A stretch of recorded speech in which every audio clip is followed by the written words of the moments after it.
Assalamualaikum warahmatullahi wabarakatuh. Pada kesempatan ini saya ingin menjelaskan pengertian atau definisi dari filsafat.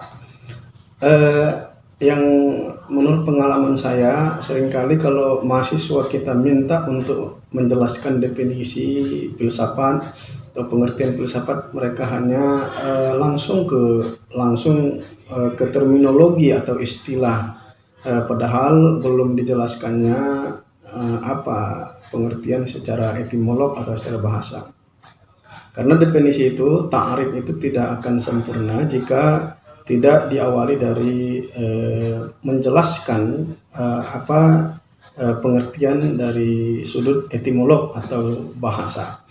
Oleh karenanya pertama kita lihat apa pengertian filsafat dari segi bahasa ya, atau secara etimolog.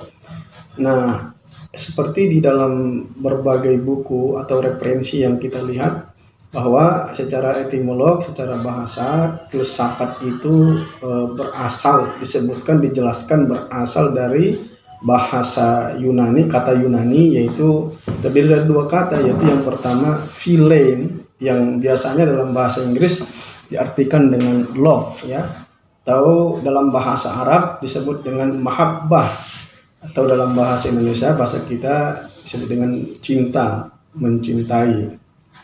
Kemudian kata yang kedua yaitu Sophia, yang dalam bahasa Inggris diistilahkan dengan kata wisdom, atau dalam bahasa Arab hikmah, disebut dengan hikmah, atau dalam bahasa Indonesia diterjemahkan menjadi kebijaksanaan, kearifan, kebenaran, dan lain sebagainya. Sehingga secara bahasa bisa kita pahami pengertian dari filsafat itu adalah love of wisdom atau mahabbatul hikmah, artinya mencintai kebijaksanaan, mencintai kearifan, mencintai kebenaran. Ada satu pertanyaan menarik terkait ini. Kenapa menggunakan kata love atau mahabbah, mencintai, bukan memiliki ya? Perlu di sini dijelaskan supaya dipahami bahwa pemilihan pengertian mencintai kebijaksanaan itu karena itu terkait dengan bahwa seorang filosof tertua, Pythagoras, yang pertama sekali menggunakan istilah filsafat itu kan dalam sejarahnya adalah Pythagoras.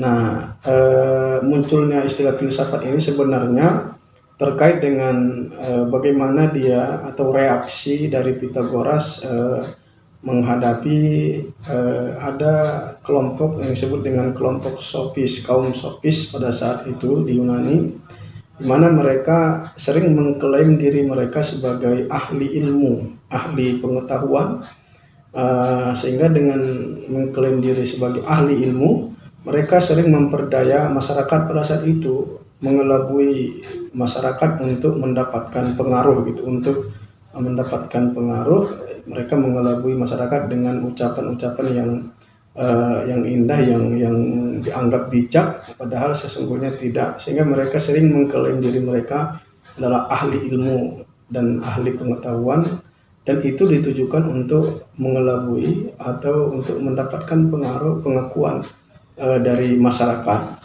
Nah, dalam reaksi terhadap itu, maka Pythagoras pada saat itu mengatakan ilmu itu sifatnya senantiasa berkembang dan dinamis, sehingga sesungguhnya tidak ada manusia yang mampu menjadi ahli dalam ilmu. Oleh karenanya sangat-sangat naif itu ketika kaum sofis menurut Pythagoras pada saat itu mengklaim diri sebagai ahli ilmu pengetahuan, padahal menurut Pythagoras ilmu itu karena sifatnya berkembang dan terus-menerus berkembang secara dinamis, maka sesungguhnya tidak ada orang yang mampu menjadi ahli dalam satu ilmu, yang bisa hanya mencintai ilmu. Jadi tidak bisa menurut Pythagoras kita itu menyebut diri, mengklaim diri kita ahli ilmu pengetahuan, tapi yang bisa hanya mencintai ilmu pengetahuan. Hal ini juga selaras dengan apa yang dijelaskan oleh Dr. Sulaiman Dunia dalam salah satu buku filsafat yang dikarang beliau yang berjudul At-Tafkir Al-Falsafi Al-Islami. Dalam buku itu beliau menegaskan siapa itu yang bijaksana, yang hakim itu. Kan tadi dalam bahasa Arab kebijaksanaan itu disebut dengan hikmah. Orang yang bijaksana itu al-hakim, orang yang bijak. Siapa itu? Beliau menegaskan di situ sesungguhnya hikmah itu adalah hanya milik Allah. Al-hikmah lillah, milik Allah. Al-hikmatu lillah wahdah. Dia menjelaskan al-hikmatu lillahi wahdah. Bahwa hikmah, kebijaksanaan itu hanya milik Allah semata, ya. Oleh karenanya manusia istita'atuhu ayyakuna muhibban lil hikmah. Maka manusia itu kemampuannya hanya sekedar muhibbal lil hikmah, ayyakuna muhibbal lil hikmah. Hanya bisa mencintai hikmah itu, mencintai bukan memiliki, karena al-hikmatu lillahi wahdah. Hikmah itu adalah hanya milik Allah semata, dan manusia kemampuannya hanya bisa mencintai kebijaksanaan itu, mencintai kebijaksanaan. Nah itu, maka secara historis sesungguhnya kenapa filsafat itu didefinisikan sebagai mahabbatul hikmah atau love of wisdom, mencintai, kata kuncinya mencintai kebijaksanaan, karena itu tadi reaksi Pythagoras terhadap kaum sofis yang mengklaim diri mereka sebagai ahli ilmu pengetahuan. Padahal menurut Pythagoras, karena ilmu itu bersifat dinamis, senantiasa terus-menerus berkembang, sesungguhnya tidak ada orang yang bisa mengklaim dirinya ahli dalam satu bidang ilmu, tapi hanya bisa menjadi pecinta ilmu. Nah, itu disebut dengan, atau pecinta kebijaksanaan disebut dengan mahabbatul hikmah, mencintai kebijaksanaan. Itu pengertian filsafat secara etimolog atau secara bahasa. Sementara secara terminologi, secara istilah, nah ini di dalam berbagai referensi yang kita bisa baca, filsafat itu kan misalnya sebagaimana menurut Plato, filsafat itu adalah ilmu pengetahuan tentang hakikat. Nah ini hakikat. Nah ini berarti filsafat itu adalah berbicara tentang hakikat. Nah kemudian menurut Aristoteles, ya, misalnya Aristoteles mengatakan filsafat itu adalah ilmu pengetahuan tentang kebenaran. Nah, ini kata kuncinya, ilmu pengetahuan tentang kebenaran yang meliputi logika, fisika, metafisika, dan ilmu-ilmu praktis. Nah ini menurut para filosof yang termasuk filosof tertua Plato, bahwa filsafat itu sesungguhnya adalah ilmu tentang hakikat atau pengetahuan tentang hakikat. Nah sebagaimana dalam menurut para filosof muslim, misalnya kita lihat menurut pendapat Ikhwanus Sofa, ya, beliau mengatakan apa itu filsafat. Menurut beliau filsafat itu awwaluha mahabbatul ilmi. Pangkal dari filsafat itu adalah mencintai ilmu, mencintai ilmu pengetahuan. Kemudian yang kedua, filsafat itu pertengahannya menurut Ikhwanus Sofa adalah wa awsatuha ma'rifatu haqa'iqil mawjudah. Jadi pangkal dari filsafat itu adalah mahabbatul ilmi, mencintai ilmu. Jadi seorang filosof atau orang yang disebut dengan ahli filsafat atau yang cinta filsafat itu adalah orang yang mencintai ilmu pengetahuan, mahabbatul hikmah, itu pangkalnya. Jadi syarat utama menjadi filosof itu adalah mencintai ilmu, mahabbatul ilmi. Wa awsatuha, kata Ikhwan Nusafa, wa awsatuha ma'rifatu haqa'iqil mawjudat, pengenalan terhadap hakikat segala wujud yang ada, segala sesuatu yang ada. Mawjudat itu jamak dari mawjud ya, mawjudat itu segala yang ada.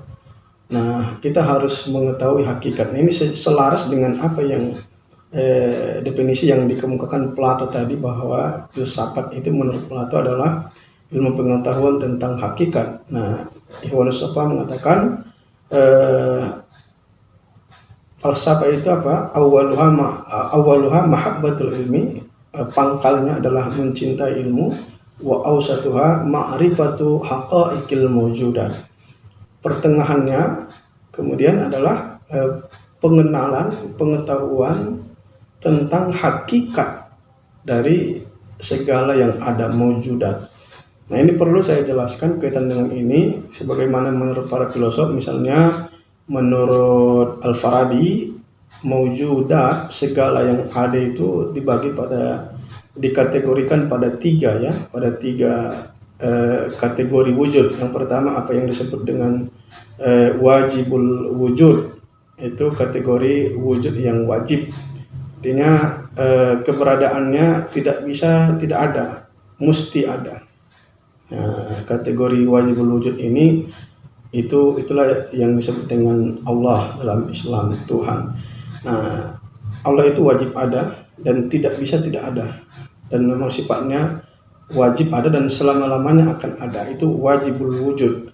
Nah, yang kedua, kategori kedua menurut Al-Farabi adalah mumkinul wujud. Kategori mumkinul wujud itu wujud yang bersifat mungkin, artinya sebelumnya tidak ada, kemudian menjadi ada, dan kemudian nanti suatu saat bisa kembali menjadi tidak ada. Artinya sifat keberadaannya itu mungkin, tidak menetap. Artinya hari ini ada, besok bisa tidak ada, atau sebelumnya tidak ada, kemudian hari ini ada, dan tiba-tiba pada suatu saat nanti menjadi tidak ada. Itu sifat keberadaannya atau wujudnya itu mungkin, disebut kategori mumkinul wujud. Baru kemudian yang ketiga, kategori mumtani wujud atau wujud-wujud yang mustahil. Nah, menurut Al-Farabi, inilah kategori wujud yang ada seluruhnya di alam semesta ini. Nah, jadi kembali tadi ke definisi tadi, menurut Ikhwan Nusafa, bahwa filsafat itu awsatuha ma'rifatu haqa'iqil mawjudat, adalah mengenali atau mengetahui hakikat segala yang ada tadi, yang dibagi pada tiga kategori tadi. Itu kita harus mengetahui hakikatnya.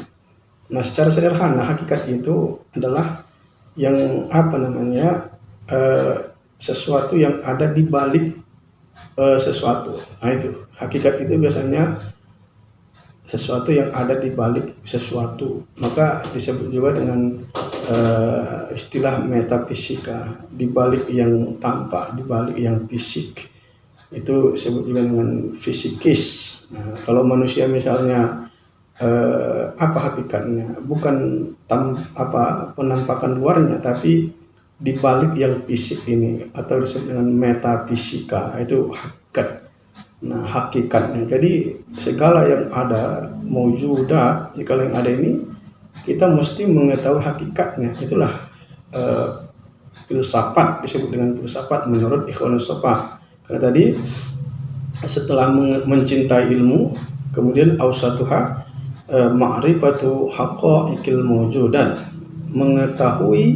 mengenali hakikat dari segala yang wujud yang ada.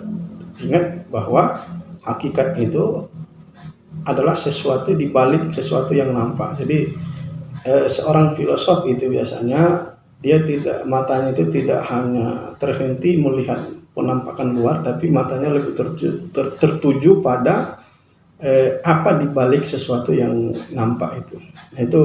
Itulah maka kajian filsafat itu disebut juga dengan kajian metafisika, karena dia mengkaji sesuatu di balik yang nampak, di balik yang fisik, karena itulah hakikat itu, bukan yang nampak itu. Baru kemudian menurut Ikhwanus Shafaa, filsafat itu wa akhiruha kemudian al-qaulu wal amalu bima yuwafiqul ilmi. Dan akhirnya filsafat itu, akhir dari filsafat itu adalah perkataan dan perbuatan yang sejalan atau selaras atau berdasar pada ilmu. Jadi berkata, berbuat sesuai dengan ilmu pengetahuan. Jadi banyak orang yang berbicara asal-asalan, itu bukan filosof, tapi seorang filosof itu senantiasa berbicara dan berbuat berdasarkan ilmu pengetahuan atau sejalan sesuai dengan ilmu pengetahuan. Nah, itulah definisi filsafat, ya, definisi filsafat baik secara etimologi maupun secara terminologi, secara bahasa maupun istilah. Mudah-mudahan bermanfaat.